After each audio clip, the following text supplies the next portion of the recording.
The Nathan, Nat and Sean podcast. Great news. Fatboy Slim headed to our shores. He's playing Burswood Park Sunday the 7th of May. That's an 18-plus gig. Tickets from frontiertouring.com/Fatboy Slim. He's playing Groove in the Moo as well down south the day before. So we got the opportunity this morning. We did. Before the show to catch up with the legend that is Fatboy Slim. How you doing? Hello. How you going, mate? Norman? Do we call you Fat Boy, Norman? I don't know. Cookie? When everyone's got a famous name, you don't know what to say. My friends call me Norman. Great, okay. So you'd like us to call you Fat Boy? Mr. Slim. Walked straight into that one, didn't I? Oh, it's going to be like that, is it? Hey, firstly, before we get into it, what's all that stuff on the shelves behind you? Are they books? Are you a well-read man? No. Okay, they are CDs. No. Oh, thank God. Yeah, I was going to have to CDs. cancel it. Yeah, they're also. I don't do books. I do CDs. Yeah, CDs. It's called physical media Yeah, now. I don't even have a CD player at my house anymore. Well, this is kind of my archive. This is sort of a bit of my life. I'm a bit of a hoarder. I probably don't need them.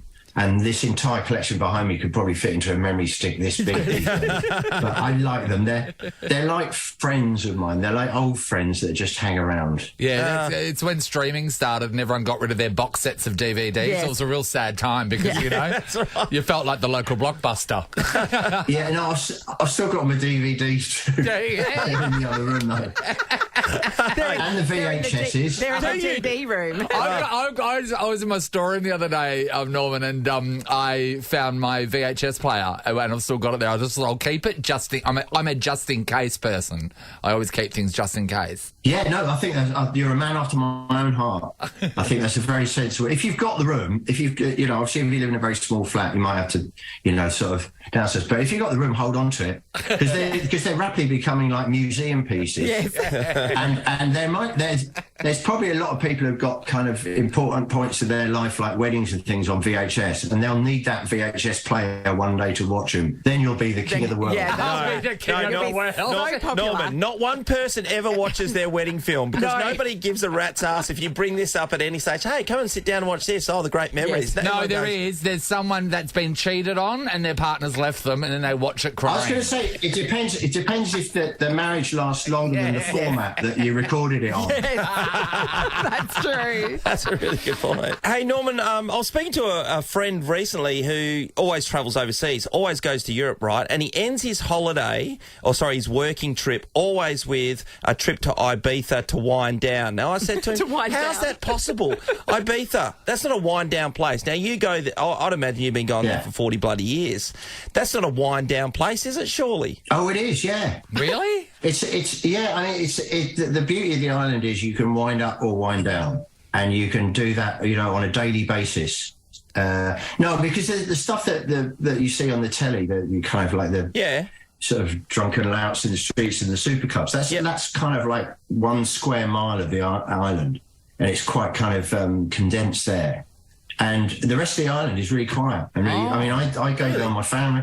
I take my family, my kids there every year since they were born. But we stay up in the north, and it's only like a 20 minutes drive. Yeah. But you're absolutely in the middle of nowhere. So, a lot of people go there for like yoga retreats and spa, and most of the island is really quiet. Yeah. It's like Ubud and Kuta. Well, you just don't see it, don't you? Ibiza, it's just you're not sleeping, you're going absolutely mental. The only person that we speak to really regularly about Ibiza is James Blunt. Because he has a house there and he tells us, it's a bit of a party house and he's got a bar, and I'm sure you've probably been there, haven't you? I've bumped into him many times there. I'm not been invited back to his house yet. Oh, celebrity rift. Here's a few. Clickbait, Daily Mail. Clickbait. That's pretty exciting. Hey, Norman, I wanted to ask you about Praise You, one of your biggest hits, and in particular the film clip was one of the things that stood out of that time for, because it was so different. It was so different. Did you have any creative control about that? How did that come about? Because apart from the song being absolutely brilliant, but the film clip really impacted everybody. Well, it was Spike's idea. Spike Jones liked me and wanted to work with me, so he made a little tape of him doing a stupid dance to Rockefeller Skank. Yeah. And he gave me a VHS of it. and just said, I saw this guy dancing. And I was like, this is the kind of video we should be making. But I think he meant it, maybe he meant it as a demo, I don't know. But I just said to the record company, I want to just make that guy and just doing stupid dancing because it just makes you laugh and it's much cheaper than trying to, you know. And it was, for me, it was a bit of a statement against videos and that would just cost so much money and they were just kind of glorified adverts for you and how cool you look and with big breasts and, you know. Yeah. So it was kind of a sort of statement, but it was... Spike's genius was to make it a really entertaining statement, and it was dirt cheap, but it was just had a sort of a charm to it. Yeah, right. So I thought you would have been there watching it because that would have been hilarious. Because wasn't it? It was sort of mostly. Were you there? You were there? For Praise You, I was there, and then I made a little cameo, and I walk into the middle at one point, and then the thing gets knocked over. No, Weapon of Choice. I was supposed to be there. I was supposed to be there, but my darling wife decided to have our firstborn son on the very weekend that they were filming. I figured I should stay at home and watch the birth of my son rather than do my cameo. You know what? We should really do a segment where wives apologise for when they give birth and how it upset their husband's day. Unbelievably so. Well done, though.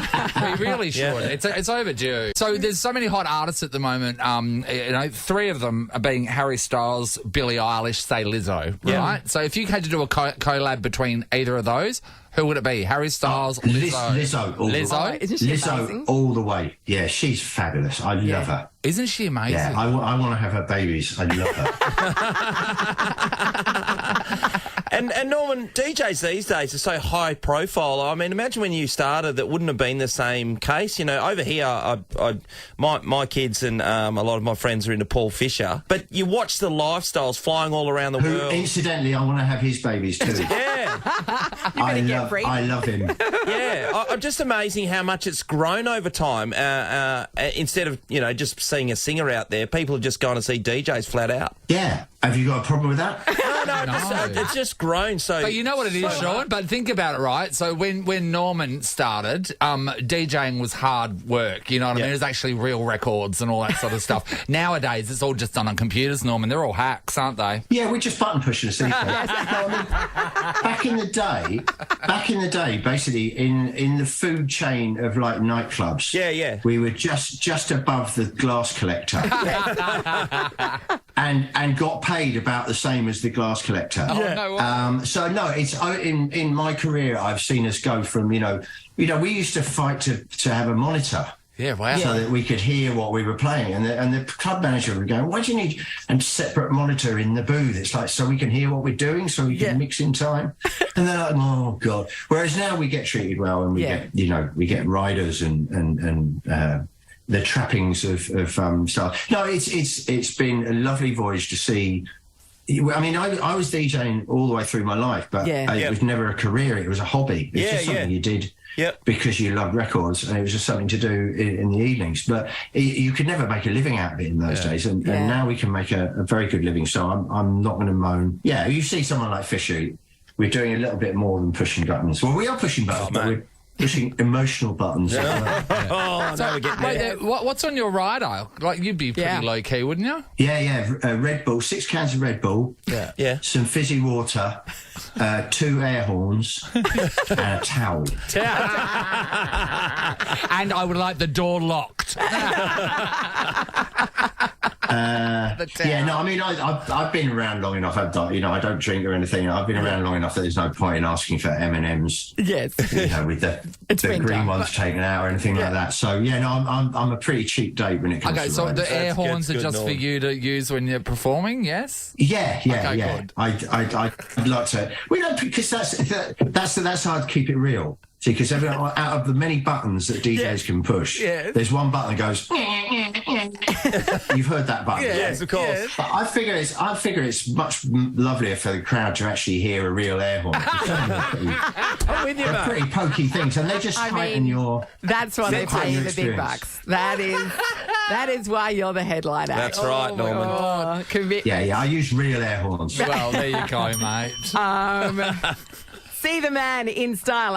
Sunday, 7th of May at Burswood Park. It's an 18-plus show. You can go to frontiertouring.com/Fatboy Slim to get tickets. Oh, it's going to go That'll off. sell out. That's going to be massive. Thank you so much for talking to us. You're hilarious. Thanks, Norman. That's You're all right. a legend. Thanks for caring. We care deep like a river. Nathan, Nat and Sean is a Nova podcast. For more great comedy shows like this, head to novapodcasts.com.au. Nova.